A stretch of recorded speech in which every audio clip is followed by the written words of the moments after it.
Green snake's plant গাছটির নাম।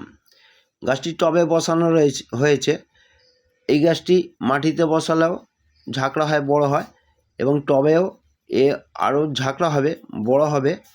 এবার এইরকম ধরনের অনেক গাছই আপনাদের দেখিয়েছি। যা ওষুধটা দিতে হবে কোথায়, এই যে মিডিলে কচি যেখানে পাতা ছেড়েছে ওই মাথাটায় যে গর্ত মতো হয়ে আছে ওইখানটায় যদি ওষুধ দেন তাহলে সব কটা পাতার গোড়ায় পেয়ে যাবে, এমনকি ওই গাছের ডগাটাও পেয়ে যাবে।